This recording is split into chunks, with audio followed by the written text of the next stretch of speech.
Now we're going to build on what we learned in sections 5.6 about soluble and insoluble compounds and use that for predicting precipitates and writing precipitation reactions. When we write an equation for the precipitation reaction that occurs between two compounds, we have to predict the products of that compound. We're going to start with an example here. Let's say we started with aqueous sodium carbonate, and we're going to react it with aqueous copper 2 chloride. Now, whenever we start with one of these and we want to predict the products, remember what we're going to do is partner swap. So again, if you need to, you can use your highlighters and color the ions. Notice here, I want to point out that they are not highlighting the subscript that comes from balancing the charges on the equation. All right, so the 2 for the sodium and the 2 for chloride, they're not including that. Those values don't get carried.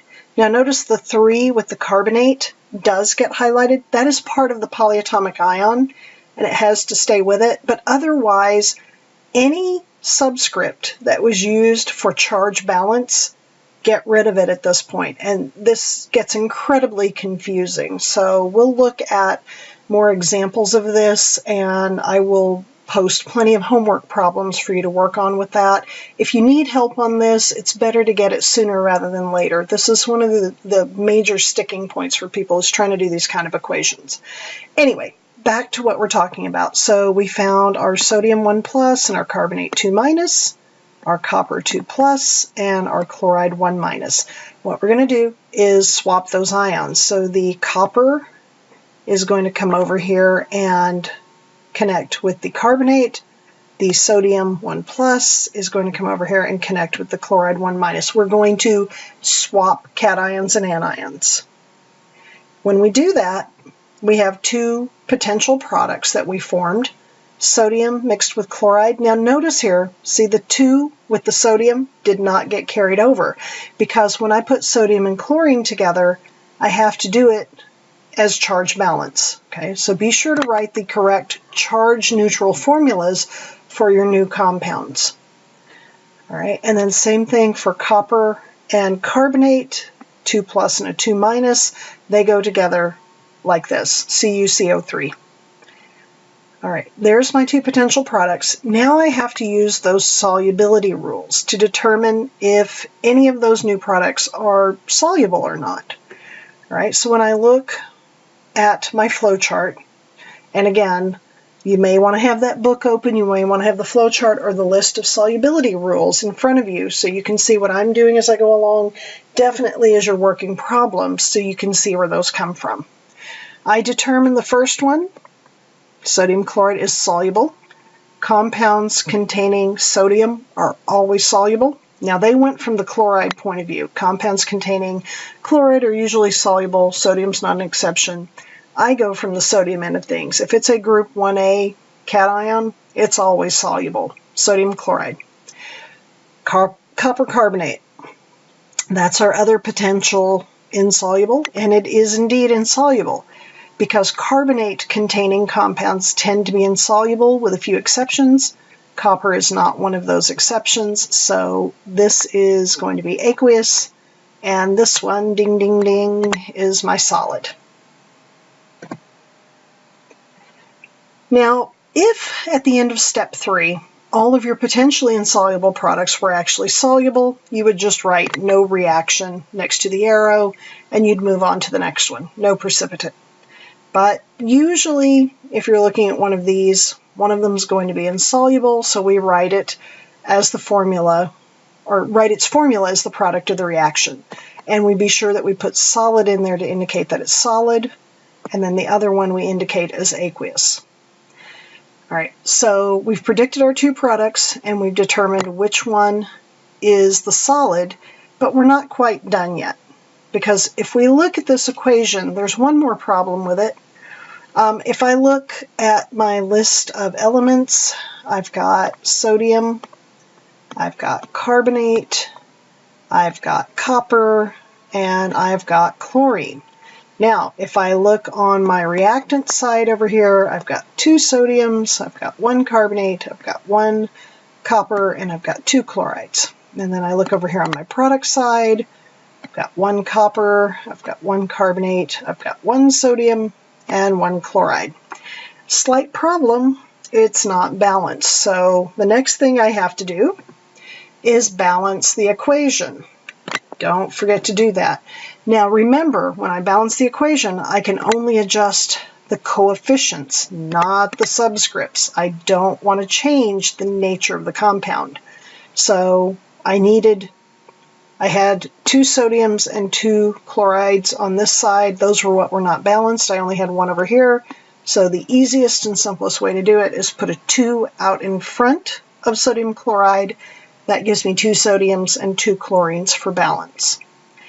Okay, so at this point I have a balanced precipitation reaction. I predicted my product, balanced it all out. Here's what I'm looking at, right?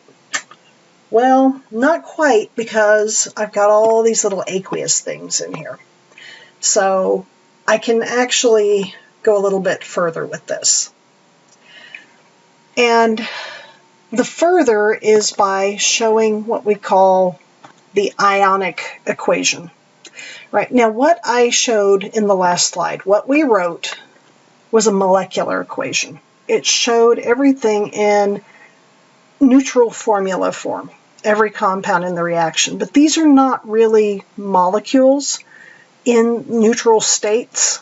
Okay, it's convenient to show them that way, to show everything that's going on in there. We know exactly what we've put in this container, what we've got going on, but it doesn't really represent things as they are present in solution. Okay, because remember, we said if we show them as aqueous, they are ions in that solution. So what we want to do is take this thing called a molecular equation. Okay, so we're starting with that. And we want to break it down. Anything that's aqueous, we're going to break it down into its ionic components. So I'm going to switch colors here. What we're going to write is the complete ionic equation. And what that's going to do is just show all of the aqueous ionic compounds. Anything that says AQ, we're going to show it as it actually is in solution. We're going to break it apart into ions.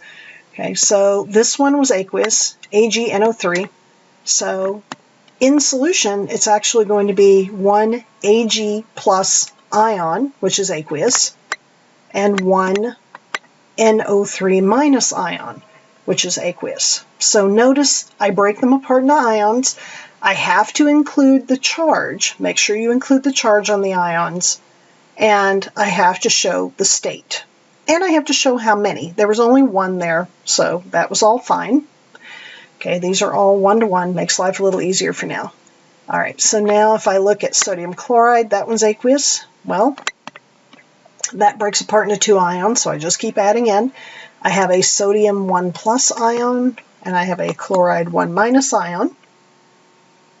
Okay, I'm going to switch colors here because now I have silver chloride solid over here. And this is where people who are going from a molecular equation to a complete ionic equation just get carried away. They want to just break everything up that's in there. But we've got to pay attention to this letter S here. That means it's a solid. It does not break apart. All I do is write it down just as it is. I don't change anything about AgCl solid. It stays as a solid. All right, we're going to switch back here. And now if I look at NaNO3, that one's aqueous. That one's going to break apart into my Na1 plus ion, and then my NO3 1 minus ion. Notice that all the ions still say aqueous. The solid still says solid.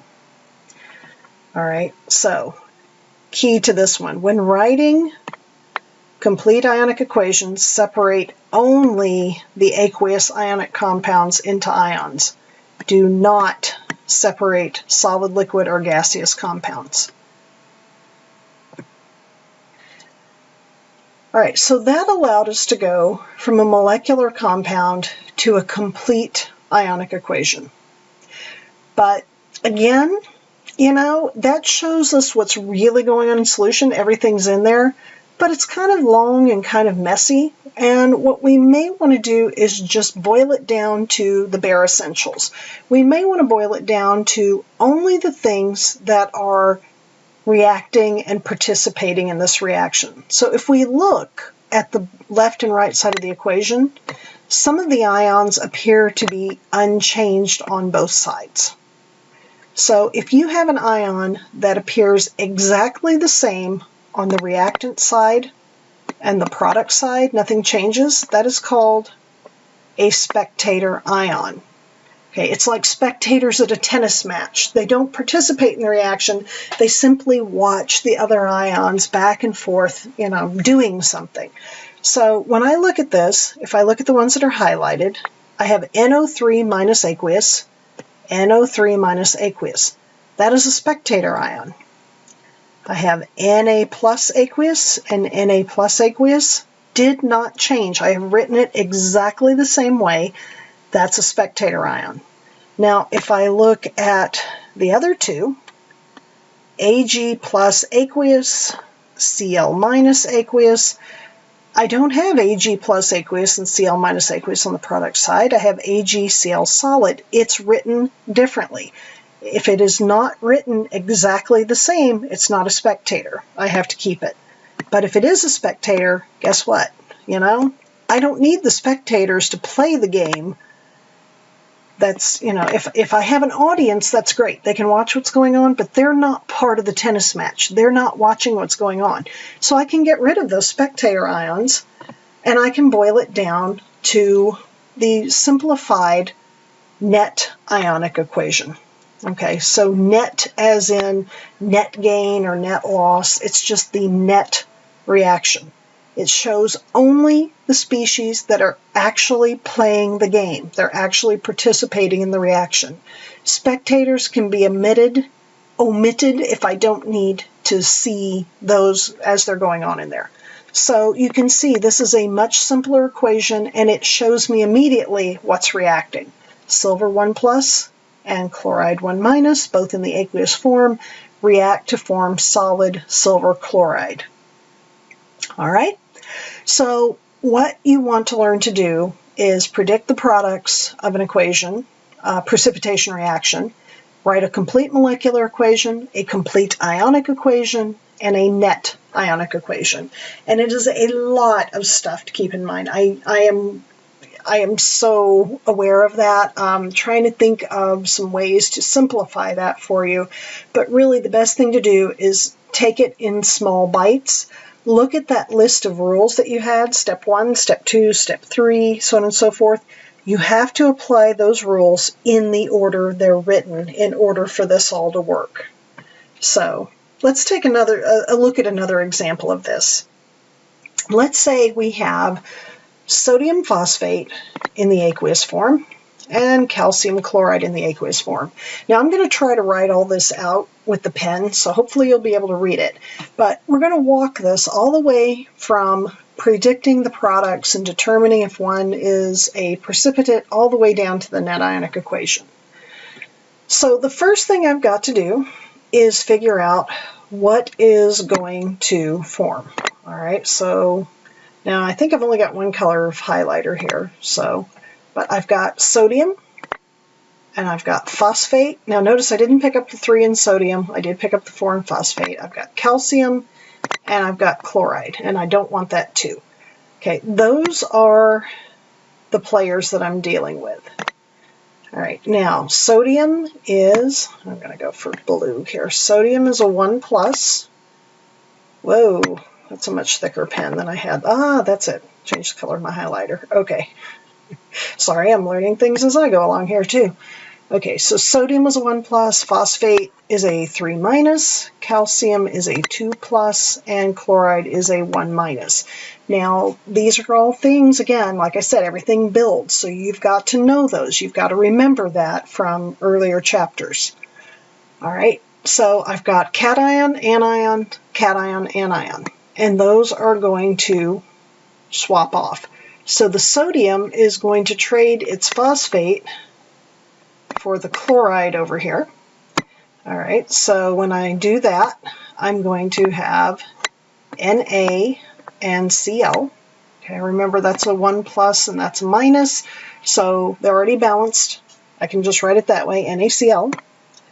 All right, and now the calcium, 2 plus, is going to pick up the phosphate.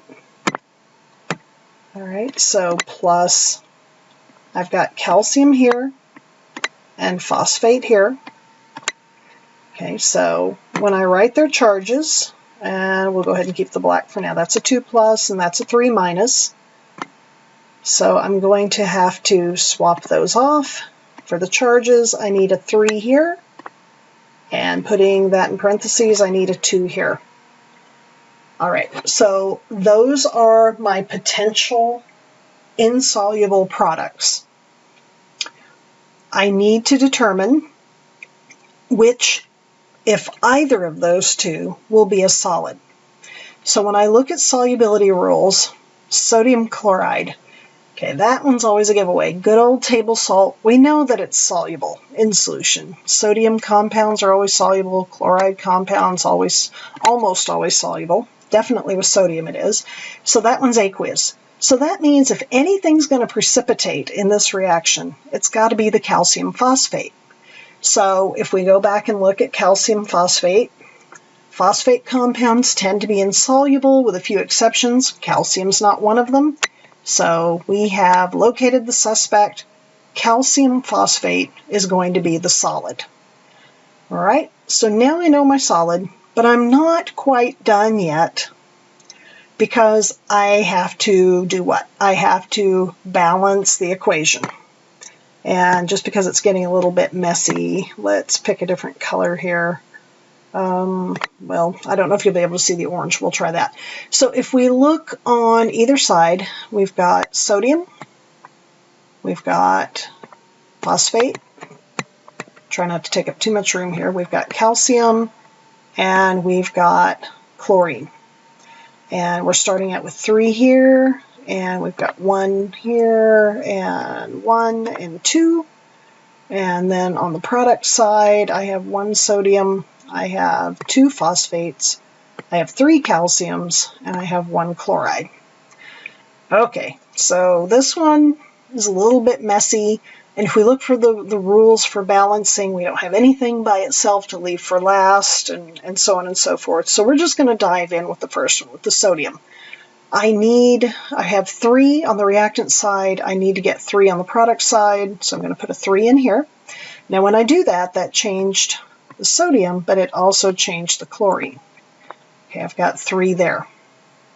All right, so that messed up chlorine, but it wasn't balanced anyway, so we're just going to keep moving down the list. We're going to go to phosphate, okay, and I had 2 phosphates on the product side, but only 1 on the reactant side, so I need to come back and balance that. 2. Aha, now look what it did. It changed my sodium again. Now I've got 6, oops, I'm sorry, wrong side. I've got 6 over here, okay, and it changed my phosphate to 2. So now phosphate's balanced, sodium isn't. So we can wait for that, or we can go back and do it again. Let's go ahead and balance it out. We're going to change that from a 3 to a 6. Got a 6 here and a 6 here. So now sodium's balanced and phosphate's balanced. Okay, we look at calcium. I have 3 calciums on the product side, but only 1 on the reactant side. So I come in and put a 3 here. And that also changed my chlorine, and how about that? It went ahead and balanced it out for me. All right, so I have 2 sodium phosphates reacting with 3 calcium chlorides to form 6 sodium chlorides plus 1 calcium phosphate. Okay, kind of a mess. I am going to erase in here. We'll leave the balanced equation, but get rid of all of our balancing notes and make some room for the next bit. Okay, so there is our molecular equation. And let's write it a little, ooh, I was hoping for black. Forgot to go back to the black ink. All right, so 2Na3PO4. And I'm going to let you refer to the aqueous up there just to save a little space here. 3 CaCl2s. 6 NaCl's, and a Ca3 PO4 2. All right, so now what I have to do is take the things that are aqueous, and I'm going to highlight those. And the things that were aqueous, I've got this one, and this one. Those are all aqueous. So for my complete ionic equation, I need to write those as the ions that they form. Now, the complication I have here that I didn't have earlier, those were all 1-to-1, and I didn't have any coefficients out in front. This time I have coefficients and subscripts. So when I break these things up into ions, unless it's a polyatomic ion, I have to take into account the coefficient and the subscript and multiply those to get the number of ions. So for example, when I look at sodium here, I'm still in highlighter mode.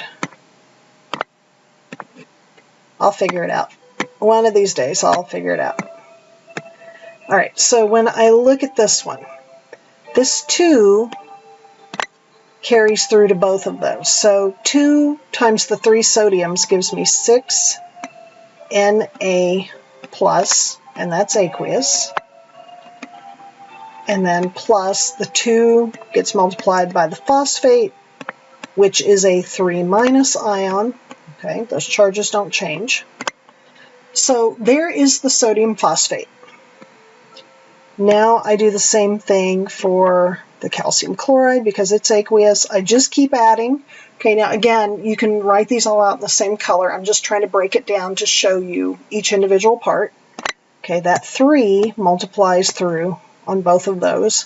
So I have 3 of the calciums. Those are a 2+ apiece. Okay, I just know calcium's a 2+. And then I have 3 times the 2. Remember, chloride's a 1-, so it is 3 times 2 is 6 Cl- aqueous. Okay, now that's everything that I have on the reactant side. Now I can go to the product side. And let's choose purple for 6 sodium chloride, and the 6 has to multiply through. So I have 6 Na+ aqueous plus 6 Cl- aqueous. Hopefully you'll be able to get it in on 1 or maybe 2 lines because you can write with something besides your finger on a screen. Okay.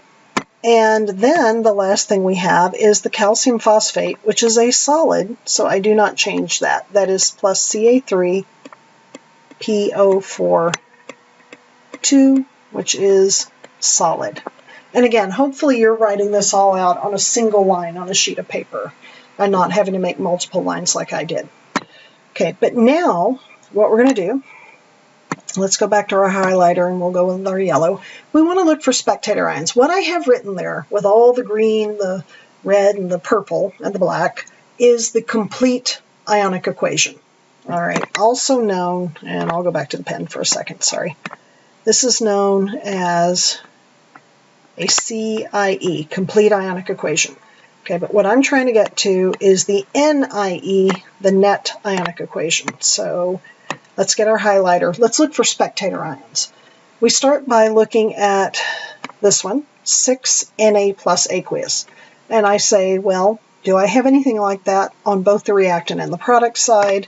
By golly, look at this, I do. I've got 6 Na+ aqueous on both sides. I go to 2 PO4 3-, and I look, I do not have 2 PO4 3- on the product side, so I leave that one alone. 3 Ca2+ aqueous. I don't have a 3 Ca2+ aqueous on the product side, so I leave that one alone. Plus 6 Cl- aqueous, and ta-da, 6 Cl- aqueous. Right, same thing on both sides. So now I can get rid of the spectators. Yeah. Okay. Someday I will get this figured out. There. Got that one, that one, that one, and that one. Those are all gone. So now my net ionic equation is what's left over. 2 PO4 3- aqueous plus 3Ca2 plus aqueous yields Ca3PO4 2 solid. Okay, I know this looks like a lot. I showed you this one because this is about the most complicated type of net ionic equation you're ever going to see, but it's also representative of real molecules and real ionic compounds. Sodium phosphate, calcium chloride are common compounds, and you might very well see this reaction going on in an everyday setting. Sodium phosphate is something that's used in a lot of household cleaners. Calcium chloride is something that you may see in a lot of supplements and things. These are things that could be combined foreseeably in a washing machine or in a sink or something, and you would end up getting a precipitate coming out that could cause some problems with drains being clogged or whatnot. So even though it looks complicated, it's still a real example of something that could happen. Okay, so just wanted to run through that. So to summarize these equations, a molecular equation is going to be a chemical equation. Okay, so, oh my, there we go. Let's try the highlighter. A molecular equation, I give up, is a chemical equation that shows the complete neutral formula for every compound in a reaction. Then you take it to the ionic equation, the complete ionic equation, which shows any aqueous species as they actually are present in the solution. And then the net ionic equation, where you get rid of spectator ions and show only the species that actually participate in the reaction. All right, so we're only going to look at section 7 for this clip. That's plenty to focus on. You need to go work some examples of molecular complete ionic equations and net ionic equations. Get a feel for that. Be sure you understand how those work, and then we'll launch into the next couple of sections.